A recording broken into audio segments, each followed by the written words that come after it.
Use your key or dismantling tools like this one here. Then you put it here and you push it down. And then there is a pin behind, if you can see it.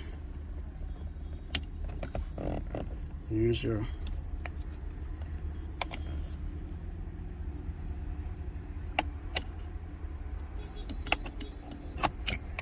remove it, and then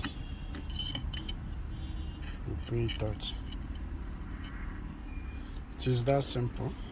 And then you can remove your casing if this is what you want to remove.